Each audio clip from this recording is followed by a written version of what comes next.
Hello दोस्तों। आज का जो स्टार्टिंग कर रहे हैं हम दोस्तों, वो कर रहे हैं हिस्ट्री से। दोस्तों जो हम हिस्ट्री पढ़ेंगे वो हम पढ़ेंगे 6 क्लास से लेकर, यानी 6 से लेकर 12 क्लास तक की, है ना। ये हम जो बुक पढ़ेंगे एनसीईआरटी के थ्रू पढ़ेंगे फॉर दोस्तों आईएएस एंड आईपीएस। ठीक है दोस्तों। और इसमें हम महीना पढ़ेंगे 6 की पढ़ेंगे, 11 मतलब 7th की, 8th की, 9th की, है ना। और हम कुल मिलाकर 10th तक इसको करते हुए चलेंगे। क्या पढ़ेंगे, जल्दबाजी नहीं करेंगे बिल्कुल भी, हम पढ़ेंगे इसे चैप्टर बाय चैप्टर से कंप्लीट करने की कोशिश करेंगे। और सबसे बड़ी बात कि आपको क्या करना है, आपको ये पीडीएफ के साथ ही क्या करना है, आपको अपना रिकवर करना है यदि आपने पढ़ रखा है तो, या फिर क्या करनी है, आपको एनसीईआरटी की बुक लेनी है और उसके अकॉर्डिंग आपको उस पर निशान लगाए जाने हैं। ठीक है ना दोस्तों। इसको मेन बेस रहेगा वो आपकी एनसीईआरटी ही रहेगी। बस मैंने क्या करा है कि पीडीएफ बना लिया मैंने, ठीक है, पहले से तैयार कर रखी है। आपको क्या करना है, निशान लगाना है। ये दोस्तों जो हमारी जो बुक रहेगी वो ओनली किसकी, आईपीएस आईएएस के लिए ही रहेगी। ठीक है ना। तो हम स्टार्ट करते पढ़ना। तो ये पूरा है दोस्तों, दूसरी बात क्या है, पूरी हिंदी मीडियम रहेगी, या ये हिंदी मीडियम बच्चों के लिए ही करी गई है। तो हम चलते हैं दोस्तों। इसका जो पहला चैप्टर है हिस्ट्री का, उसका स्टार्ट होता है क्या, कब, कहाँ और कैसे। दोस्तों जब हम हिस्ट्री की बात करते हैं, क्या, कब और कहाँ कैसे, ये हमें बताने की कोशिश करता है एक यूपीएससी बच्चे के लिए।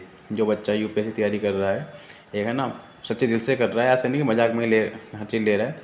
अगर उसको ये कहीं से भी कंटेंट नहीं मिलता तो इसके लिए मैंने क्या करा है, यहाँ पर मैं आपके लिए साथ जुड़ने की कोशिश कर रहा हूँ, है ना। और आपको एकदम वैसे ही पढ़ाऊँगा जिस तरह की पढ़ाई होती है और जो डिमांड है यूपीएससी की, ठीक वैसे। ठीक है दोस्तों।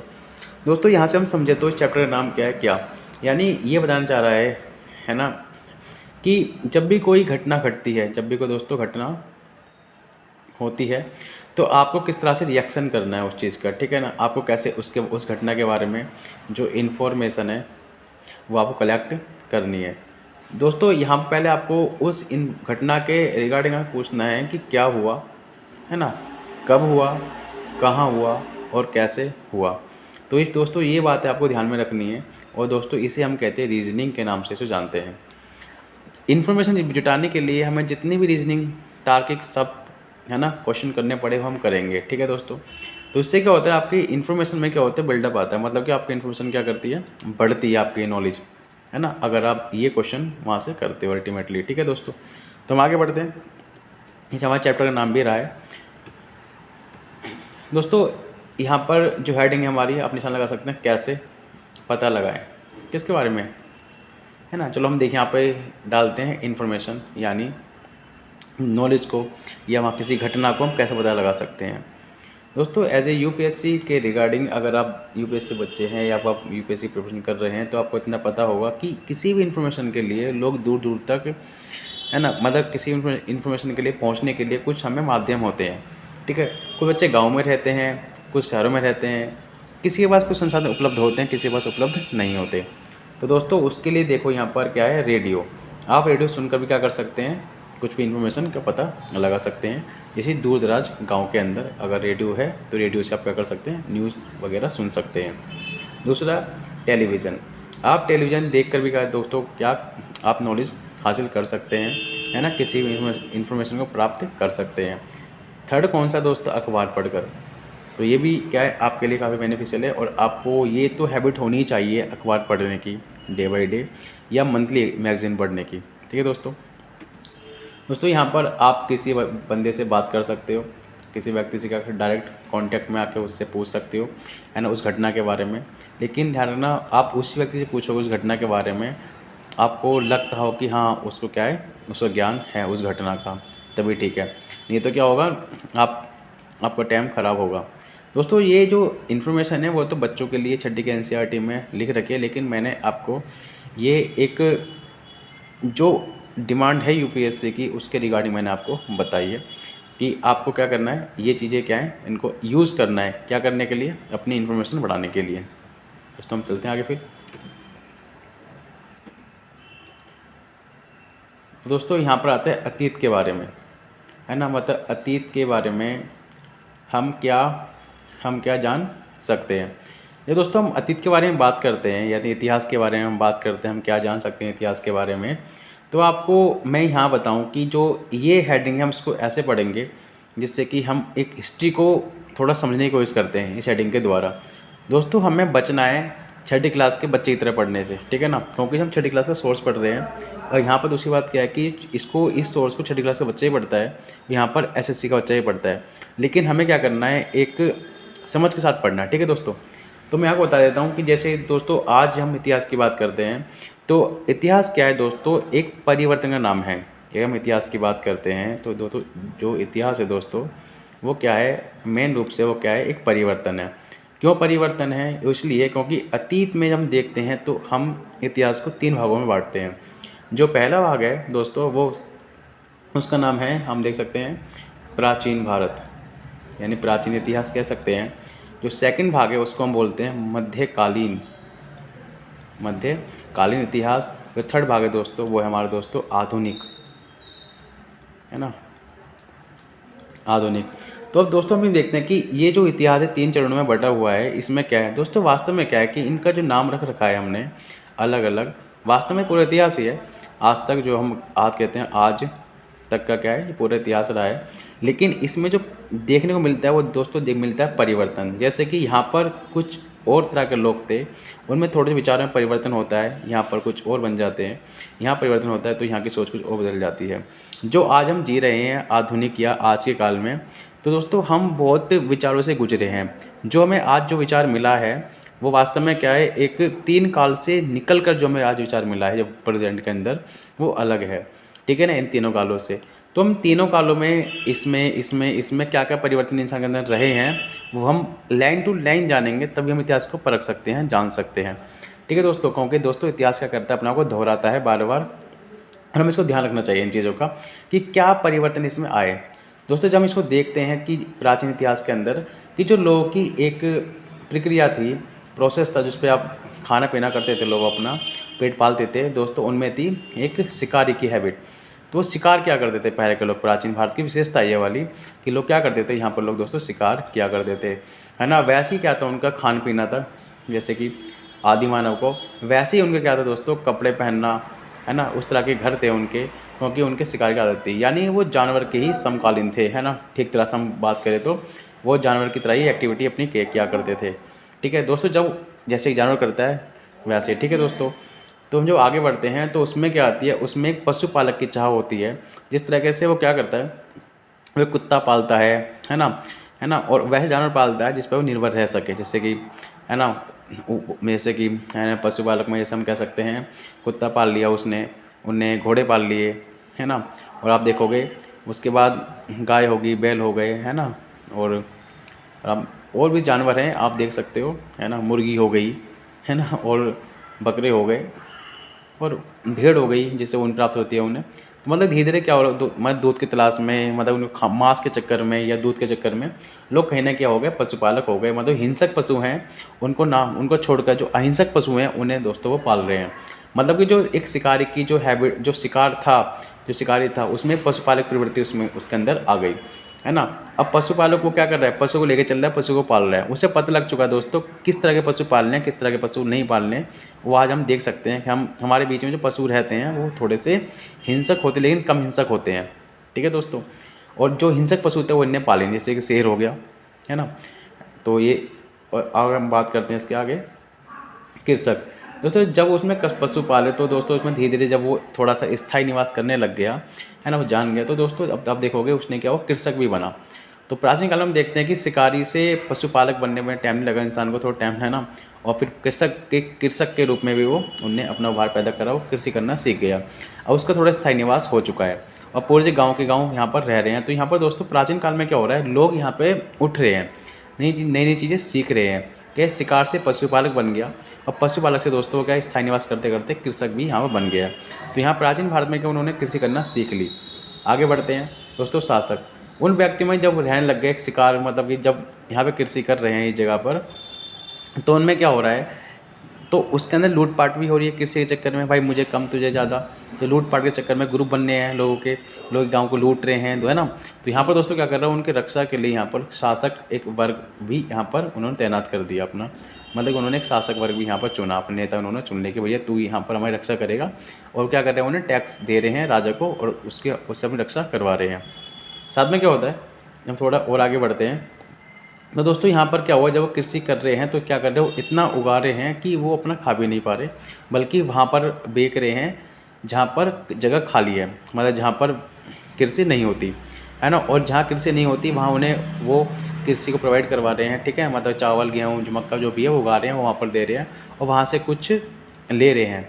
तो इससे क्या हो रहा है कि चीज़ों क्या हो रहा है दोस्तों, आदान प्रदान हो रहा है, ठीक है, जैसे कि सोना हो गया, चांदी हो गई, लकड़ी हो गई, कोयला, कुछ भी चीज़ें जो यहाँ से, जो वहाँ पर नॉन कृषि, मतलब जहाँ पर क्या होता है, जहाँ पर कृषि नहीं होती वहाँ पर गैर कृषि कार्य तो होते होंगे, बर्तन बनाना हो गया, घर बनाने की सामग्री हो गई, तो वहाँ से ले रहे हैं, वहाँ पर अपना आइटम दे रहे हैं। तो यहाँ पर दोस्तों क्या हो रहा है कि अपनी ज़रूरतों को पूरा कर रहे हैं, तो यहाँ पर एक व्यापारिक वर्ग क्या हो गया, पैदा हो गया। हम दोस्तों आगे जाते हैं, तो यहाँ से पुरोहित, लोगों के अंदर क्या हो चुका है, तो शुभ अशुभ की बातें भी लोगों में एक जन्म लेके घर कर गई, कि शुभ शुभ अशुभ, किस मुहूर्त पर क्या करो क्या ना करो। दोस्तों फिर क्या है, क्या हो रहा है, पुरोहित भी उन्होंने, यहाँ पर पुरोहित भी दोस्तों यहाँ पर आ गए। हम करते हैं शिल्पकार, जब दोस्तों यहाँ पर क्या हुआ, लोगों में एक एक कलात्मक चीज़ें आ रही हैं, जैसे कि बर्तन बनाना हो गया, घर बनाना हो गया, है ना, और भी चीज़ें जो कलात्मक चीज़ें हैं, ठीक है दोस्तों, घर बनाना हो गया। पहले लोग गुफा में रहते थे, अब क्या हुआ, वो अपने एक स्थायी घर पे और अच्छे प्रकार के घर बना रहे, चित्रकारी कर रहे हैं उस पर, है ना, हल बना रहे हैं अलग तरह के, ठीक है दोस्तों। आप तुम देख सकते हो कि जो हल है वो हमारा एक ट्रैक्टर बन चुके हैं, है ना, एक से एक बिल्डिंग बन रही है दोस्तों। उसमें क्या हुआ, एक प्रवृत्ति आ रही है शिल्पकार करने की, ठीक है। जब हम आगे बढ़ते हैं तो दोस्तों यहाँ पर क्या हुआ, उन्होंने एक शौक पाला, संगीत, वहाँ संगीतकार भी लोग बन रहे हैं, है ना, गाने गा रहे हैं। एक ये अलग ही कला है दोस्तों, शिल्प कला, मतलब यहाँ पर दोस्तों क्या हो रहा है, कला का जन्म भी यहाँ पर हो रहा है। कला दोस्तों किसे बोलते हैं, कला का अर्थ ही होता है दोस्तों, कला वैसे दो तरह की होती है। एक कला होती है जिसमें हम क्या कहते हैं, छाप छोड़ते हैं अपनी, चित्रकला, है ना, बनने के बाद दूसरी है ना, बनने के बाद दिखाई देती है, जो दृश्य होती है अपने आप में, ठीक है। एक होती है परफॉर्म करने वाली, निष्पादन कला, है ना, जैसे कि हम कह सकते हैं संगीत करना, डांसिंग करना, ये हम परफॉर्म करनी होती है, ठीक है। और ये कला का मतलब क्या होता है, ये हमें देती है आनंद, क्या दोस्तों देती है अंदर से, ये हमें आनंद देती हैं, ठीक है, अच्छे से खुशी मिलती है इन कलाओं से। तो दोस्तों यहाँ पर क्या हो रहा है, कला का जन्म भी यहाँ पर धीरे धीरे होने लग गया।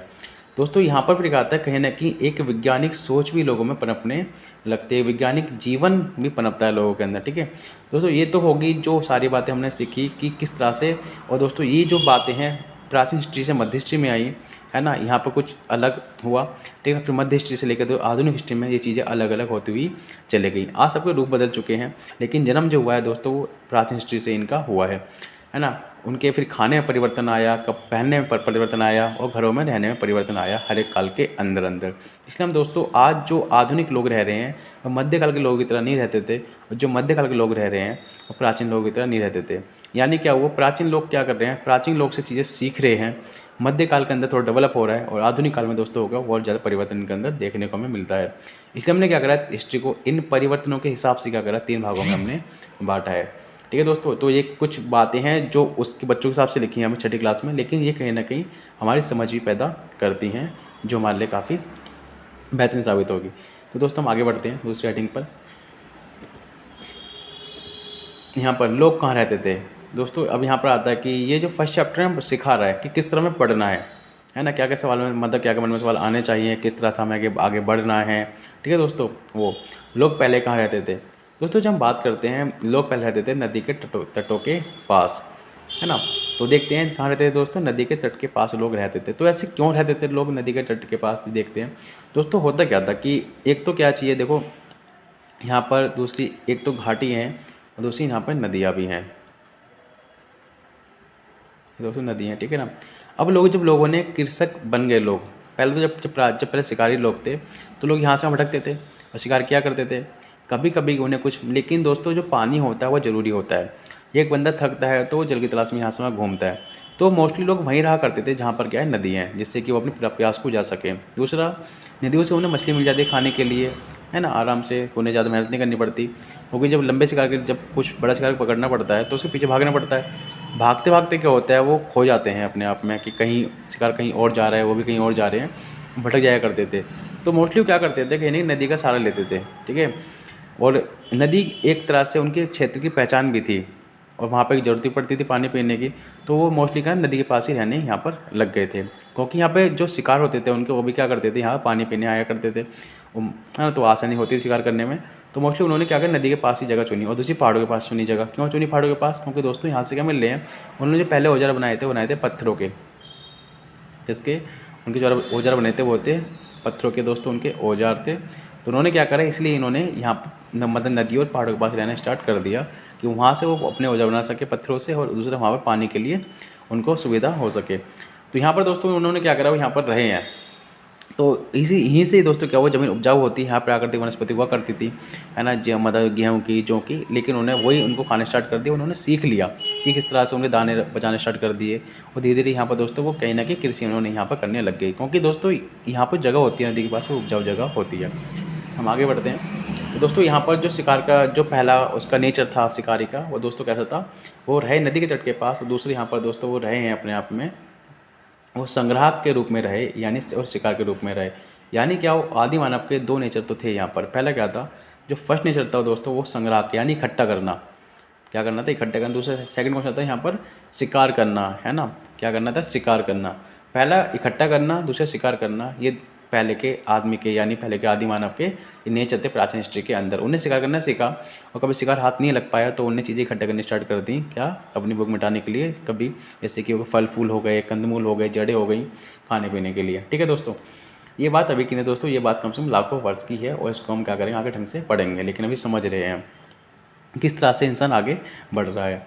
दोस्तों यहाँ पर हमने देखा कि हमने बात बताई थी पहाड़ों की, बात बताई थी किस तरह से पहाड़ी में रहा करते थे, है ना। वैसे यहाँ पर दो पहाड़ी के नाम है, सुलेमान, है ना, और किरथर पहाड़ी। ठीक है दोस्तों, ये दो पहाड़ियाँ हैं। तो यहाँ पर सबसे पहले लोगों ने देखो, दो जहाँ पर पहाड़ मतलब जहाँ पर घाटी है, देखो घाटी दोस्तों किससे बोलते हैं, जब दो पहाड़ के बीच में जगह स्पेस खाली है ये वाला, तो दोस्तों इससे बोलते हैं घाटी। ठीक है दोस्तों, तो यहाँ पर क्या होता है, घाटी के पास लोग रहा करते थे। तो दोस्तों यहाँ पर घाटी में क्या होता है, घाटी नदी से ही बनती है। ठीक है दोस्तों, तो यहाँ पर माना जाता है कि 8,000 वर्ष पहले, 8,000 वर्ष पहले सबसे पहले स्त्री ने और पुरुष ने क्या हुआ, यहाँ पर गेहूँ और जौ उगाना सीख लिए, जो ये पहली फसल मानी गई है आज से 8,000 साल पहले, है ना। तो यानी कैसे, आज 2000 चल रहा है, 2000 से आप चले जाओ पीछे कम से कम 6,000 रुपये चले जाओ, 2000 हो गया, जीरो ईसा मसीह यहाँ पर आ गए, और 6,000 ये मान लो। तो मतलब कि आज से 8,000 साल पहले, मतलब 2000 माइनस करो, ईसा मसीह जन्म पे आ जाओ जीरो पे, जीरो से आप 6,000 ये चले जाओ। ठीक है ना, तो ये हो गया आपका 8,000 साल पहले लोगों ने क्या करा, यहाँ पर फसल करना स्टार्ट करी होगी। और हम ये भी कह सकते हैं दोस्तों कि यहाँ पर 6,000 वर्ष पहले इन्होंने क्या करिए, फसल करना स्टार्ट करिए, मतलब 6,000 ईसा पूर्व पहले, सॉरी 6,000 ईसा पूर्व पहले लोगों ने क्या करी, यहाँ पर फसल करने मतलब सीख ली थी, कौन की, गेहूँ की और जौ की। ठीक है दोस्तों, और दूसरा इन्होंने क्या हुआ, बाद में जब फसल करना सीखी दोस्तों, यहाँ पर क्या बन चुके थे, इन्होंने भेड़ पाली, बकरी पाली, है ना, गाय बैल यानी पशु पाले, और यहाँ पर क्या बना दोस्तों, पालतू बनाया इन्होंने, है ना। तो यहाँ पर दोस्तों इन्होंने क्या करा, डोमेस्टिकेशन करना स्टार्ट कर दिया था। डोमेस्टिक माने क्या, हम कह सकते हैं कि घरेलू बनाना, मतलब घरेलू बनाना, मतलब पालतू बनाना, किसको, जानवरों को, जैसे भेड़ को, बकरी को, गाय बैल को इन्होंने क्या पालतू बनाया। ये दोस्तों ये जानवर हैं वो कौन से हैं, ये अहिंसक जानवर हैं, और आप देख सकते हो इन्हें आधुनिक समाज में आज पाला जाता है, और आज से 8,000 वर्ष पहले लोगों ने इन्हें पाला था। ये क्या काम कर रहे हैं, जैसे भेड़ से ऊन मिल रही है, बकरी से दूध मिल रहा है, गाय से दूध मिल रहा है, और गाय से बैल भी मिल रहा है, जो क्या काम करेगा दोस्तों, जो खेत को जोतने का काम करेगा।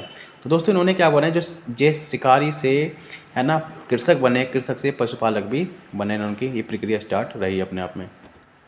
दोस्तों यहाँ पर कुछ एक और पहाड़ी, जैसे गारो पहाड़ी हो गई और विंध्य पर्वत हो गया, ये पहाड़ी, यहाँ पर कृषि का विकास यहाँ भारत में हुआ है। तो हम देखेंगे ये कहाँ पर है, वैसे बता देता हूँ मैं आपको, ये जो जगह है ये यहाँ पर आपको देखने को मिल जाती है। नमस्ते। ठीक है, ये जगह जो गारो है वो आपको यहाँ मिल जाएगी देखने के लिए, ये गारो पहाड़ी, इस जगह पर भारत के पूर्वी क्षेत्र पर, और जो विंध्य पर्वत है ये भारत के मध्य में यहाँ पर आपको देखने को मिलेगा, है ना। ये क्या है, विंध्य पर्वत यहाँ पर देखने का आपको मिल जाएगा। तो यहाँ पर सबसे पहले क्या हुआ, कृषि का विकास यहाँ पर हुआ है, कहाँ पर, विंध्य पर्वत के पास। और सबसे बड़ी बात क्या है कि कृषि वहीं पर होगी जहाँ पर क्या होगी, नदियाँ होंगी।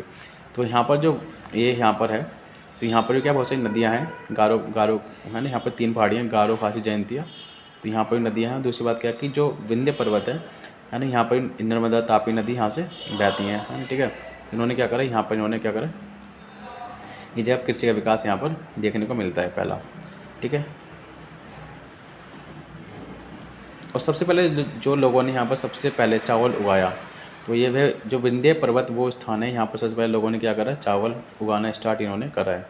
तो क्वेश्चन आता है सबसे पहले चावल कहाँ उगाया है, ये क्वेश्चन एसएससी में आ चुका कई बार कि सबसे पहले चावल कहाँ उगाया गया है। तो सबसे पहले चावल जो उगाया गया है वो कहाँ उगाया है, वो विंध्य पर्वत के स्थान पर उगाया है, इस जगह इसके उत्तर में, ठीक है ना। तो यहाँ पर सबसे पहले चावल यहाँ पर उगाया। तो किस तरह से कृषि का विकास लोग कर रहे हैं, ठीक है, वो हमने देख लिया। हम आगे बढ़ते हैं। ये हमारा मैप है पूरा। ये जैसे गारो पहाड़ी देखो, ये रही, ये गारो पहाड़ी है, भारत के इस पार पड़ती है पूर्व में, ठीक है ना। तो यहाँ पर क्या हुआ, इस जगह लोगों ने क्या करा, कृषि यहाँ पर लोगों ने स्टार्ट करी है, ठीक है ना। और दूसरा यहाँ पर जो हमने बात करी थी विंध्य पर्वत की, तो दोस्तों इस जगह देखो कि ये क्या है, ये नर्मदा नदी है ना। ये घाटी, इस जगह लोगों ने क्या करा है, इस जगह पर विंध्य पहाड़ी के पास लोगों ने कृषि करना स्टार्ट करी है। तो यहाँ कृषि विकास हुआ है। और यहीं पर क्या मिला, पहला चावल का साक्ष्य यहाँ मिला है देखने के लिए कि सबसे पहले जो कृषि है वो यहीं पर, यहाँ विकास कृषि का हुआ है और यहाँ पर सबसे पहले चावल उगाए गए हैं। और सबसे बड़ी बात जो आपने बताया था किरथर पहाड़ी, वो ये रही किरथर, और सुलेमान पर्वत ये रहा। ये पड़ जाता है आपका अफगानिस्तान में, ये पाकिस्तान में पड़ जाती है किरथर पहाड़ी। तो लोगों ने यहाँ पर भी क्या करा, अपना निवास स्थान यहाँ पर लोगों का था। हम आगे बढ़ते हैं।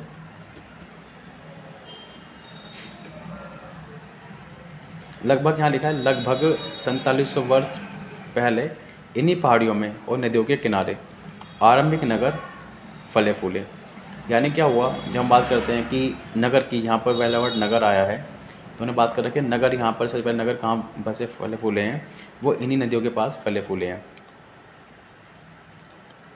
अरे आपको दिखा दो नदी है ये वाली,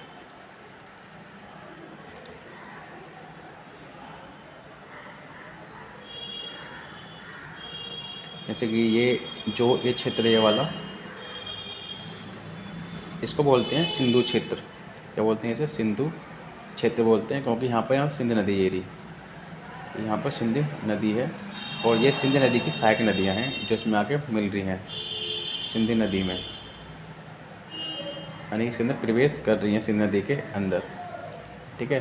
तो ये क्षेत्र काफ़ी उपजाऊ क्षेत्र है और यहाँ पर सबसे पहले यहाँ पर नगर बसा है, कम से आज से 4700 साल पहले, जिसे हमने क्या बोला है, हड़प्पा सभ्यता के नाम से इसको जानते हैं, ठीक है।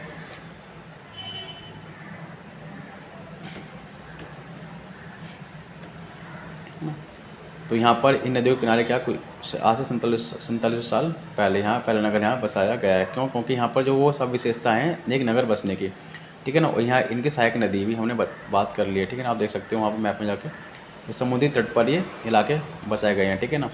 यहाँ पर और दूसरा यहाँ 2500 वर्ष पूर्व यहाँ पर ये कुछ है ना नदियाँ हैं। 2500 वर्ष पहले आप यहाँ मैप बना के दिखा देता हूँ आपको मैं, कि अगर अच्छी कृषि लोग उगा रहे हैं तो वो, और वहाँ की ज़मीन भी क्या है, कृषि के अनुकूल है, तो अधिक से अधिक कृषि उगाएंगे। जब अधिक से अधिक कृषि उगाएंगे तो वो इतनी उगा लेंगे कि खुद भी खा लेंगे, दूसरों को भी दे देंगे। तो उन्होंने कृषि को वहाँ पर बेका है जहाँ पर कृषि नहीं उगती थी, तो उससे उन्होंने क्या करा, व्यापार करना स्टार्ट कर दिया। तो वहाँ से शिल्पकार वहाँ पर उदय हो चुका है, ठीक है ना। वो मुझे मटके हो गए, घड़े हो गए, रत्न हो गए, वो वहाँ से ले रहे हैं, ओके, कृषि वहाँ से दे रहे हैं। तो यहाँ पर होगा व्यापार, और जहाँ व्यापार होता है वहाँ पर उसको दोस्तों बोलते हैं नगर। नगर क्या होता है, नगर की विशेषता ये क्या होती है, व्यापार नगर की विशेषता होती है। तो नगर की विशेषता क्या होती है, व्यापार। जहाँ पर व्यापार होता है ना, वहाँ नगर होता है, यानी वहाँ पर कृषि नहीं होती, वहाँ पर गैर कृषि कार्य सारे होते हैं, तो इसे हम क्या बोलते हैं, नगर बोलते हैं, और ये नगर की विशेषता है। दूसरा है ना, वही सबसे पहले जो नगर बना था, वो जो पहला नगर बना है भारत में, वो बना है दोस्तों हड़प्पा सभ्यता। हड़प्पा सभ्यता यानी आज से 4700 साल पहले जो नगर था सिंधु घाटी के पास, ठीक है। और सेकंड, एक यहाँ पर और भी कुछ जगह बसी हैं, जैसे कि 2500 वर्ष पहले, यानी हम देख सकते हैं आज से 2500 वर्ष पहले जो नगर यहाँ पर एक और बसा है, वो बसा है इस जगह, गंगा नदी के इस पार, मतलब ये इस जगह पर ये। तो यहाँ पर हम बोल सकते हैं जैसे कि मगध, यहाँ से 2500 वर्ष पहले यहाँ बसा है, वो भी क्या नदी के पास बसा है। तो यहाँ पर जो महत्व है वो ये नहीं है कि याद करना कि सिंधु नदी और ये गंगा नदी, बल्कि हमें इनका महत्व ध्यान रखना है कि महत्व यह है कि जहाँ पर नदियाँ हैं वहीं पर ही क्या हो रहा है, विकास हो रहा है ना। तभी भारत में क्या होता है, भारत में मतलब भारत में जो नदियाँ होती हैं, एक तो भारत की नदियों को देश कहा गया, आप देख सकते हो कि कितनी नदियाँ हैं भारत के अंदर, यहाँ से वहाँ तक हर जगह नदी आपको दिखाई दे रही है नीली कलर की। और सबसे बड़ी बात क्या है कि इसलिए हम क्या करते हैं, नदी को पूजनीय मानते हैं भारत के अंदर, क्योंकि यहीं पर क्या हुआ, सभ्यता का विकास यहाँ पर हुआ है। इसी पहली सभ्यता यहाँ पर है, आज से 4700 वर्ष पहले। दूसरी कहाँ पर है, एक ये रही यहाँ पर, ये मगध, 2500 वर्ष पहले यहाँ पर कुछ नगर बसे हैं। ये नगर के एग्जाम्पल हैं, मगध और हड़प्पा सभ्यता, यानी 4700 वर्ष पहले। समझ में आ रहा है? दूसरा हम देखते हैं कि गंगा के दक्षिण में, गंगा के दक्षिण में, यानी ये गंगा है, ये भारत मानते हैं, तो ये क्या मान लो, ये गंगा यहाँ शायद गंगा के दक्षिण में, इस जगह पर आसपास प्राचीन काल में ये आया ना, ये मगध बताया था, मगध, तो ये मगध क्या करा है यहाँ पर, और ये आधुनिक बिहार, यदि वर्तमान की बात करें बिहार के नाम से जानते थे, आज हम बिहार के नाम से जानते हैं, पहले से नाम मगध था। तो मगध काफ़ी प्राचीन नगर है उस टाइम का, गंगा नदी के, गंगा के दक्षिण में, बिहार में। इसमें लोगों ने सदैव क्या करा, भारत देखो, भारत क्या है अपने आप में, भारत एक उपमहाद्वीप है। भारत क्या है, एक उपमहाद्वीप। उपमहाद्वीप किसे बोलते हैं, उपमहाद्वीप उसे बोलते हैं जो तीनों ओर से घिरा हुआ है समुद्र से, क्योंकि यहाँ पर देखो बंगाल की खाड़ी है, यहाँ पर हिंद महासागर है, और इस जगह क्या है, यहाँ पर अरब सागर है। ये भारत क्या है, तीनों ओर से क्या घिरा हुआ है समुद्र से, तो इसे हमने क्या बोला है, इसे हमने बोला है उपमहाद्वीप। ठीक है ना, भारत क्या है, एशिया का उपमहाद्वीप है। और यहाँ पर लोग सदैव क्या कर रहे हैं, इस उपमहाद्वीप में लोग क्या करते थे, एक हिस्से से दूसरे हिस्से में लोग यात्रा करा करते थे। लोग नगर में चीज़ बेचने के लिए, है ना, गांव से गांव जाने के लिए, नगर से नगर जाने के लिए, गांव से गांव जाने के लिए, और एक महाद्वीप से दूसरे महाद्वीप में जाने के लिए लोग यहाँ पे भारत में आया करते थे, यात्रा किया करते थे। तो यहाँ हम देख सकते हैं भारत में अलग अलग प्रकार के लोग यहाँ पर रहते हैं, अलग अलग जाति के लोग रहते हैं, अलग अलग धर्म के लोग भारत में अभी तक निवास करते हैं। लोग यात्रा क्यों किया करते थे, ये क्वेश्चन आपसे मेरा है, ठीक है ना, फिर बता देता हूँ मैं आपको कि लोग क्या कर रहे हैं। लोग यात्रा कर रहे हैं शिक्षा देने के लिए, यात्रा कर रहे हैं, कोई धर्म गुरु हैं, ठीक है ना, और हम यात्रा व्यापार के लिए कर रहे हैं, है ना, अवसर देख रहे हैं, अवसर के लिए। दूसरा क्या कर रहे हैं, है ना, सैनिक यात्राएं चल रही हैं, है ना, और क्या कर रहे हैं यहाँ पे, युद्ध के लिए, ठीक है ना। कुछ लोग लेखक हैं, तो लेखक का काम क्या होता है, नई जगह घूमना, है ना, और इतिहास, है ना, कोई इतिहासकार भी रहे हैं इसमें से, नई चीज़ देखना, उनके बारे में लिखना, कंपेयर करना। तो मतलब कि एक से अधिक कारण थे, हम कह सकते हैं कभी कभी भुखमरी आ गई, कभी कभी एक अकाल पड़ गया किसी का कारण किसी अन्य कंट्री में या किसी अन्य क्षेत्र पर, तो ये वो क्या करते थे, यहाँ से वहाँ घूमने जाया करते थे। तो आप देख सकते हो इसी बहाने क्या हो गया, लोग, बहुत सारे लोगों ने यात्रा यहाँ पर करी है, यात्रा करते हैं। तो ये कारण है हम भारत में, ये रीज़न है कि हमारी जो संस्कृति है, जो परंपराएं हैं, वो समृद्ध हैं, यानी बहुत अधिक परंपराएं भारत के अंदर बसी हुई हैं।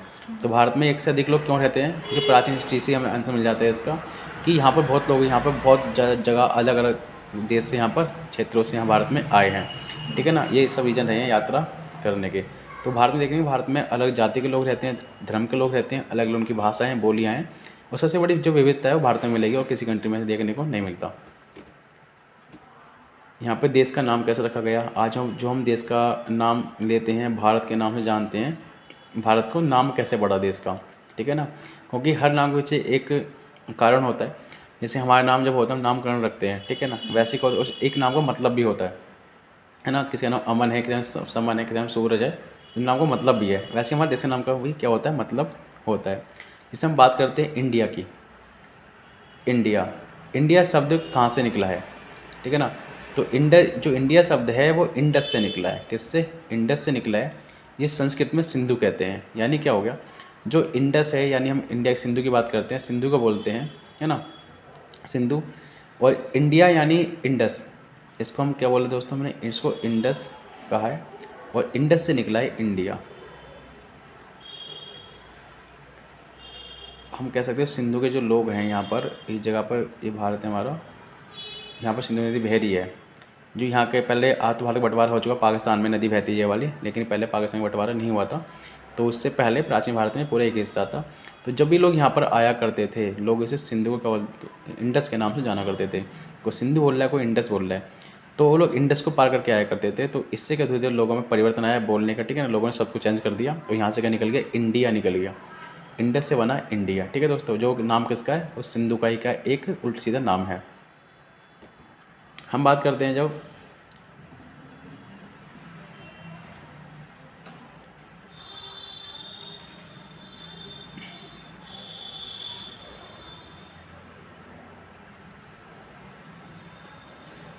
हम बात करें 2500 वर्ष पहले, आज से 2500 वर्ष पूर्व, है ना, पूर्व उत्तर पश्चिम भारत की ओर से बहुत सारे लोग भारत में आए। यानी हम कह सकते हैं आज चल रहा है हमारा 2000 चल रही है हमारी, 2000 से जीरो पे आ जाओ, जीरो से आ जाओ, ये सब के बाद यानी 500 साल पहले, तो पूरे हो गए 2500 वो डे आंकड़ा बन गया 2500 वर्ष, ठीक है ना।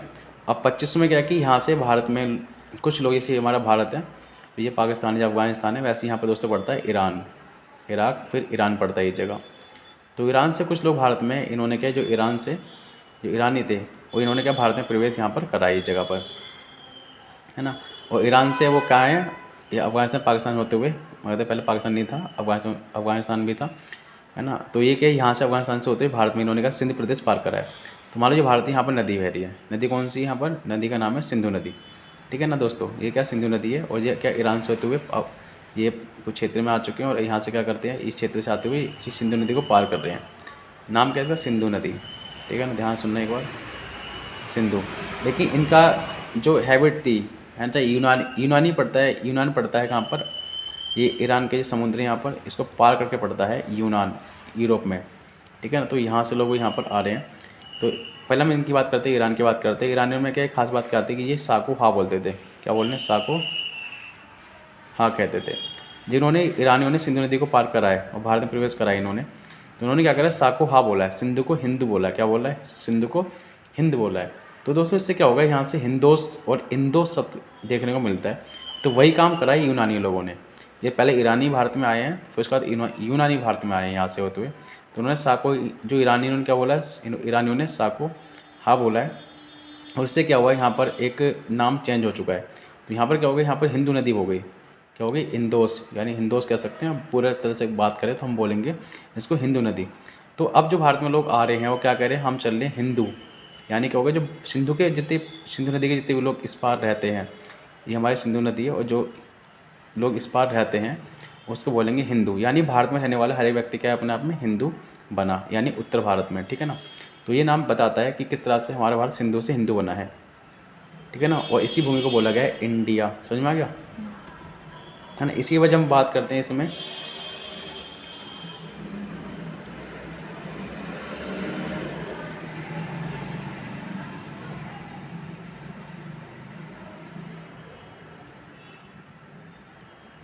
और जब हम बात करते हैं भारत की, जब आज हमारे देश का नाम एक तो इंडिया पता लग गया और हिंदू पता लग गया, हिंदुस्तान, हिंदू से हिंदुस्तान बन गया, ठीक है ना। इंडिया, इंडस से इंडिया बन गया। जब हम बात करते हैं भारत की, मतलब भारत नाम कैसे पड़ा भारत का, जैसे ये वाला नाम है, तो ये भारत से भारत निकला है। कैसे निकला है भारत से भारत, देखते हैं। जब हम देखते हैं कि भारत के अंदर ये हमारा भारत है, इस जगह पर मतलब उत्तर पश्चिम जो है ना, दिखा दें ये जगह, ये क्या, उत्तर पश्चिम, ठीक है ना, यानी इस जगह उत्तर में पश्चिम जगह, ठीक है ना। तो इस जगह पर एक कबीला रहा करता था, तो उसके जो राजा था दोस्तों वो था भरत। आपने कहानी सुनी होगी शकुंतला की, शकुंतला और भरत, ठीक है ना, मतलब शकुंतला और दुष्यंत की कहानी। तो उनका पुत्र था भरत। ऐसा माना जाता है कि वो बहुत बहादुर था, है ना। और उसने क्या करा है, उसने इस नगरवासियों को, जो यहाँ पर कबीला था, उससे बहुत ज़्यादा प्रभावित करा। तो वहाँ के लोग इसे काफ़ी पसंद किया करते थे, उत्तर भारत, पश्चिम, मतलब उत्तर पश्चिम भारत में। तो इन्हीं के नाम पर क्या हुआ, इनकी पीढ़ी आती रही, इन्हीं के नाम पर क्या पड़ा, हर एक व्यक्ति अपने आप को भरतवंशी कहने लग गया। भरतवंशी यानी हम क्या हैं, भरत के वंशज हैं। और दोस्तों ये फिर इसी से क्या हुआ, भरत से निकला है हमारा भारत। तो क्या हुआ, भारतवर्ष ये पड़ गया नाम, ठीक है। और यहाँ पर ये बात कहाँ लिख रखी है, ये बात लिख रखी है दोस्तों, आज से 3500 वर्ष पूर्व पहले ऐसा हुआ था। और जो ये बात है ना, सिद्ध करता है ऋग्वेद। तो ऋग्वेद क्या है, अपनी पहली पूरी वर्ल्ड की, एक पूरी विश्व की एक लिखित किताब है। अगर आपसे कोई पूछता है कि पूरे वर्ल्ड में सबसे लिखित किताब कौन सी है, पहली लिखित किताब, वो दोस्तों हो गए हमारा ऋग्वेद, ठीक है ना। और इसी मेंशन है इसके बारे में कि आज से 3500 वर्ष पहले, यानी हम कह सकते हैं, अब हम वापसी लगा लो आप, 2000 ये हो गया, है ना, जीरो पे आ गए वापसी आप, है ना, ईसा मसीह को जन्म हो गया, और इनसे पहले यानी 1500 चले गए आप। तो ईसा पूर्व 1500 साल पहले, और यहाँ से आप पूरा टोटल करोगे तो हो गया 3500 वर्ष पहले। तो यहाँ पर ये बुक लिखी गई थी, ये वाली, है ना, इससे पहली बुक थी जो लोगों ने लिखी। और इसी में मेंशन है क्या, भरत कबीले के बारे में, जिससे नाम पड़ा भारत। तो भारत के अपना प्राचीन नाम है, ठीक है, भारत में। और हमारे संविधान में क्या लिख रखा है, भारत यानी इंडिया, आर्टिकल 1 यानी भारत यानी इंडिया की बात यहाँ पर कर रखी है। कोई दिक्कत, समझ में आ गया? अब बात करते हैं कि एक दूसरा रीजन कुछ यहाँ पे शब्द आ रहे हैं वो हम देखते हैं। एक शब्द ये वाला दोस्तों पांडुलिपि। ये पांडुलिपि किससे बोलते हैं, है ना। पांडुलिपि क्या होती है दोस्तों, होता क्या है कि पांडुलिपि ये हाथ से लिखी जाती है, जैसे हम पेन से कॉपी पे लिखते हैं, ठीक है। ऐसे दोस्तों क्या होता है, पेड़ की छाल पर, पेड़ की छाल होती है उसको सीधा सीधा, पहले पेड़ होता है उसको क्या करते हैं, काट लेते हैं, छाल को यहाँ से उधेड़ देते हैं और उसको सीधा कर लेते हैं। फिर उसको क्या करते हैं, एक नोक स्याही की नोक से क्या उस पर लिखते हैं यूँ करके, ठीक है ना। तो ये हाथ से लिखी जा रही है, हाथ से बनाई जा रही है, तो उसको बोलते हैं पांडुलिपि। तो ये पुस्तक हाथ से लिखी होने के कारण क्या नाम पड़ गया इसका, पांडुलिपि। ये कैसे बड़ा है देख लेते हैं एक बार। इसको बोलते हैं इंग्लिश में मैन्यूस्क्रिप्ट बोलते हैं, क्या बोलते हैं, मैन्यूस्क्रिप्ट बोलते हैं इंग्लिश के अंदर, ठीक है ना। तो ये शब्द कहाँ से निकला है, शब्द निकला है लैटिन भाषा से। कहाँ से, लैटिन भाषा से निकला है, ठीक है ना। ये लैटिन भाषा बोलते हैं इसे। और इसका मतलब क्या होता है, मेन्यू, इसको दो भागों में बांटा गया है, मेन्यू स्क्रिप्ट, ठीक है, मेन्यू स्क्रिप्ट्स। अब ये क्या है, मेन्यू स्क्रिप्ट्स की बात करते हैं तो हम देखते हैं मेन्यू मानी जो होता है वो हैंड होता है ना। इसकी जो है ना, इसको जो दूसरा वर्ड है स्क्रिप्ट, ये वाला स्क्रिप्ट्स माने स्क्रिप्टस जो है वो है, इसका नाम होता है राइट। क्या होता है, राइट, यानी बाय हैंड राइट, मतलब हैंड से राइट करना। तो यानी क्या होगा, मैन्यूस्क्रिप्ट जो वर्ड है ये वाला, तो इससे सब लैटिन शब्द से निकला, यानी मेनू से बना, जिसका अर्थ होता है हाथ, उससे निकला है। यानी क्या वो हाथ से लिखा होने के कारण बोला गया है इसे मेनू, मतलब पांडुलिपि यानी मेन्यू स्क्रिप्ट, ठीक है, समझ में आ गया। जब हम बात करते हैं ये पेड़ आया कहाँ से, ये पेड़ कहाँ उगता है, ये वाला पेड़ जिस पे ये मैन्यूस्क्रिप्ट लिखी गई है, तो हम देखते हैं ये हिमालय क्षेत्र में ये पेड़ उगता है। इसको हम भुर्ज के नाम से जानते हैं, भुर्ज नामक पेड़ है ये। उसकी छाल से ये कुछ हम ऐसे कुछ तैयार करते हैं, उस पर फिर रिटर्न करते हैं, है ना। हमें देख सकते हैं ये वाला पेपर, ये आप ये दिखाई दे रहा है, ये क्या है, ये इसकी मैन्यूस्क्रिप्ट है, ठीक है। और इस तरह से हम यहाँ पर लिखते थे ये लोग बाग ऋग्वेद काल के अंदर, ये यहाँ पर लिखा गया है, ठीक है। और ये पेड़ जब देखोगे आप तो ये पेड़ कुछ इस तरह का होता है, ये हिमालय पर पेड़ उगता है, ठीक है ना। इसी पेड़ को काट कर, इस छाल को काट कर हम इसका यूज़ यहाँ से कन्वर्ट किया करते थे इसे। अब अतीत के बारे में जब हम बात करते हैं तो पांडुलिपि कहाँ, ये अब क्वेश्चन ये उठता है कि पांडुलिपि कहाँ से मिली, ये वाली जो लिखी हुई है दोस्तों, ये मिली है मंदिरों से। कहाँ से, मंदिरों से और बिहार से। अब बिहार क्या होता है, बिहार होता है ये कुछ लोग क्या करते हैं, गुफा को काट देते हैं। ये गुफा है हमारी, मतलब है ना पहाड़ है, इसको काट दिया तो ना देख खोखला इस तरह, ठीक है ना।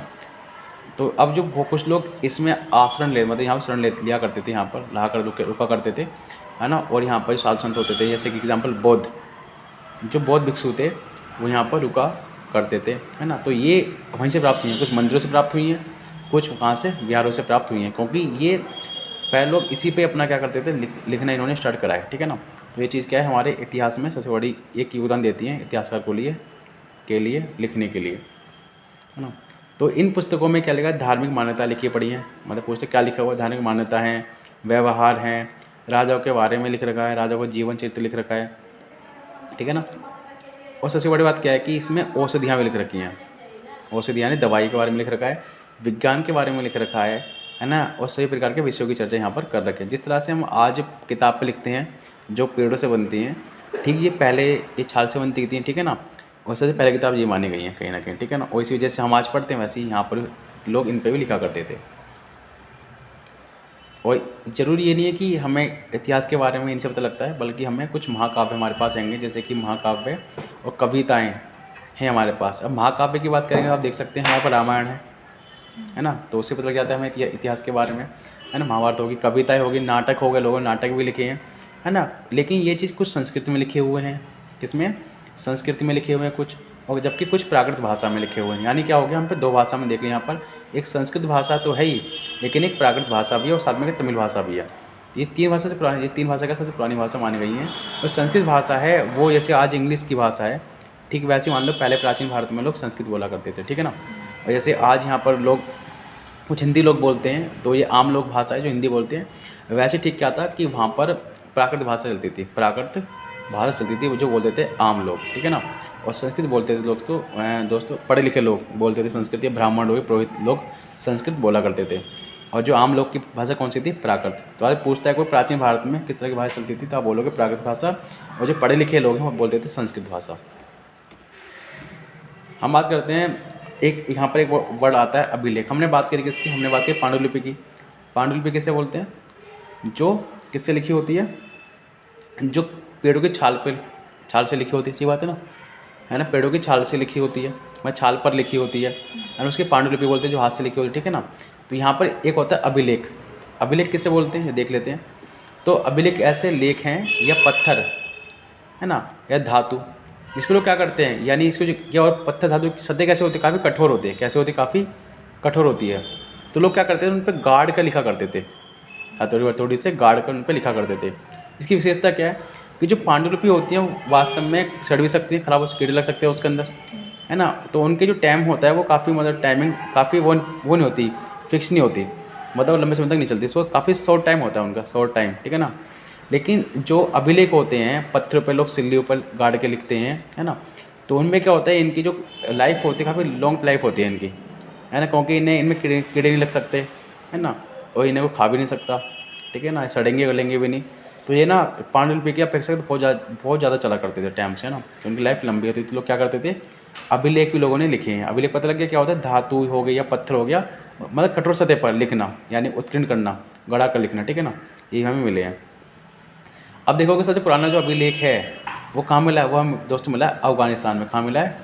अफ़गानिस्तान में जगह है, क्या, कंधार जगह, क्या नाम है उसका, कंधार जगह है, कहाँ पर, अफ़गानिस्तान के अंदर, ये वहाँ से प्राप्त हुआ है। कितना पुराना है? 2250 वर्ष पुराना।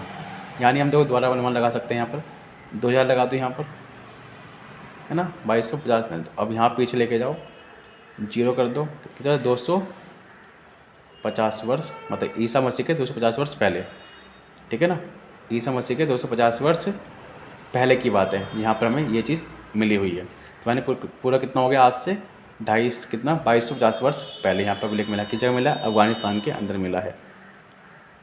और अभिलेख क्यों लिखे जाते थे? जैसे कि जो शासक वर्ग हैं और जो अन्य लोग हैं अपने आदेशों को इस पर लिखा करते थे, ताकि लोग उन्हें देख सकें, है ना, पढ़ सकें और उनका पालन कर सकें। हम जैसे ये कह सकते हैं सूचना बोर्ड की तरह काम करते, सूचना बोर्ड की तरह काम करते। जैसे कि आप देखा होगा कि हर एक गली में एक बोर्ड लगा होता है कुछ इस तरह, गली नंबर 3, गली नंबर 13, गली नंबर 5, गली नंबर 6, यहाँ पर लिखा होता है कि भाई ये गली किसी द्वारा बनाई गई है ना। ये बोर्ड के रूप में काम यहाँ पर कर। लेकिन जो राजा महाराजा क्या करते थे, अपने आदेशों को इस पर लिखा करते थे, ठीक है ना, पब्लिक के लिए, कि उन्हें पब्लिक देख सके, पढ़ सके, ठीक है ना। तो ये इसको बोलते हैं अभिलेख, ये फ़ायदा इनका होता था। उदाहरण के लिए हम देख सकते हैं यहाँ पे एग्जाम्पल बता रखा है। एग्जाम्पल क्या है, शासक लड़ाइयों में जो लड़ाई होती थी शासकों की, उनमें विजय मिलती थी, तो उसका लेखा जोखा भी लिखा करते थे यहाँ पर, कि हमने इस राज्य में इतना अटैक करा, हम जीते हैं, ये राजा का नाम लिख दिया, इस तरह के बारे में लोग लिखा करते थे।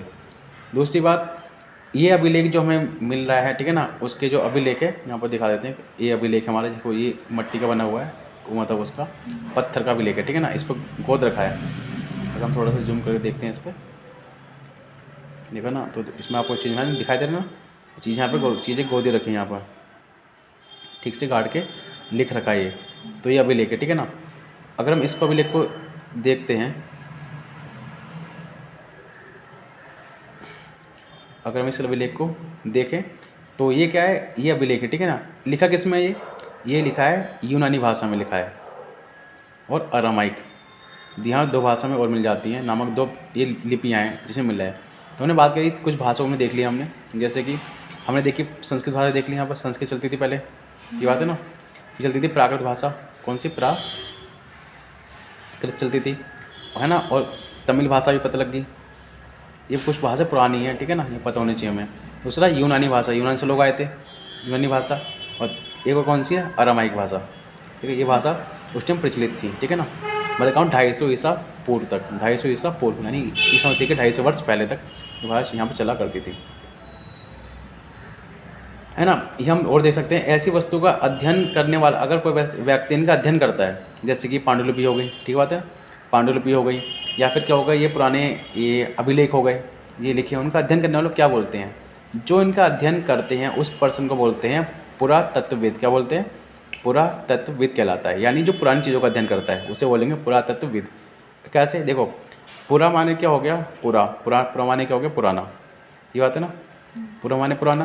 और तत्व माने क्या हो गया, कोई भी अवशेष तत्व, जैसे कोई मटके का तत्व हो गया, मटके का अवशेष हो गया, है ना, पांडुलिपि मिल गई कोई, है ना, अभिलेख मिल गया। तत्व माने क्या हो गया, कोई भी चीज़ हो सकती है। और विद्वान क्या होता है, विद्वान क्या होता है, विद्वान है, विद्वान यानी बुद्धि वाला, तो विद को बुद्धि कहते हैं। तो क्या हो गया, पुरानी चीज़ों को ज्ञान रखने वाला। तो ये क्या करता है, इसको पढ़ने वाले को बोलते थे पुरातत्वविद बोलते थे। ये क्या करते थे, ये क्या करते हैं, ये आज भी हैं, ये क्या इनका काम क्या है इनका, कि पुरानी चीज़ों को देख कर अनुमान लगा कर उसके बारे में कुछ ना कुछ लिखना। जो हम हिस्ट्री पढ़ रहे हैं तो कहीं ना कहीं इनका योगदान है उसके अंदर, पुरानी चीज़ खोजने में, है ना। तो पुरातत्वविद क्या करते हैं, पत्थर हो गए, ईंट हो गए, इनसे बनी इमारतें हो गई, उनके अवशेष हो गए, चित्र हो गए, मूर्तियाँ हो गई, उनका अध्ययन ये लोग करते हैं, है ना। यहाँ तक कि औजार, हथियार, बर्तन, आभूषण, उनके सिक्के की छानबीन भी और तथा खुदाई भी ये करते हैं, ठीक है ना, कि कहाँ चीज़ कहाँ मिली है, सिक्का कितना पुराना है, क्या हो सकता है सिक्के के बारे में, तो सारे काम इन्हीं का ही है। और इतिहासकार किसे बोलते हैं, ये 3 वर्ड हो गए हमारे इतिहासकार, जो इन पुरातत्व क्या करते हैं बता देते हैं। जो इतिहासकार क्या करता है, इनके सहायता से, इनके मिले हुए अवशेषों की सहायता से, इनसे बात करके क्या करता है, ये एक इतिहास को, एक दृश्य को जन्म देता है और लिखता है उसके बारे में ठीक से, एक कहानी के रूप में, जिसे हम पढ़ते हैं। तो दोस्तों इससे बोलते हैं इतिहासकार, जो अतीत का अध्ययन करके उन्हें लिखता है। और ये क्या करता है, ये वस्तु का अध्ययन करता है, यानी अवशेषों का, जो चीज़ अतीत में घटित हुई थी। समझ में आ गया ना, तो इन्होंने इतिहासकार का कहा गया है। जैसे कि हम यहाँ देख सकते हैं मटके, देखो काफ़ी अच्छे मटके हैं ये वाले जो हमें मिले हैं, मटके हो गए। अब देखो इतना सुंदर मटका यहाँ पर, अब सोचोगे ये मटका अभी का लग रहा है आधुनिक युग में बनाया गया, ठीक है ना। ये देखो डिज़ाइन, देखो इस पर कैसे डिज़ाइन बन रहे हैं ये वाले, है ना।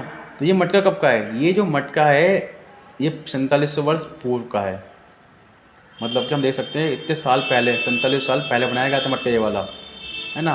और यहाँ पर दाएँ जो, और जब देखोगे चांदी का सिक्का भी, यहाँ पर देखोगे चांदी का सिक्का भी लोग सिक्के चलाया करते थे ऐसे। तो लगभग 2500 वर्ष पूर्व होता था सारा काम ये। तो मतलब लोग ये चांदी सिक्का कब चलाए, 2500 वर्ष पूर्व ये सिक्के चले हैं। मतलब यहाँ से 2000 मान लो, यहाँ से 2000 ये वाला हो गया,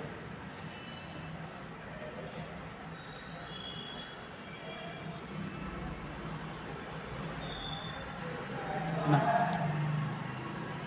2000 फिर ईसा पूर्व, मतलब ईसा का जन्म हो गया, उससे 500। तो इस जगह पर क्या चला है, यहाँ पर लोग चांदी के सिक्के चलाया करते थे। देख सकते हो यहाँ पे सिक्के यहाँ से चलना स्टार्ट, कहीं ना कहीं यहाँ से स्टार्ट हुए सिक्के चलना, ठीक है ना। और थोड़ी और पीछे जाओगे इससे कहते, मतलब 2700 वर्ष पहले के आसपास आप चले जाओगे, है ना, 4700 पूर्व हो गया। यहाँ पर ये कलाकारी हुआ करती थी इस जगह पर, इतने साल पहले। तो एक से एक यहाँ विद्वान रहा है भारत के अंदर, जिन्होंने सारे आप चीज़ें देखी हैं। तो अतीत एक या इससे अनेक, इसको हम पढ़ेंगे कल की क्लास में। तो आज के लिए इतना ही, थैंक यू।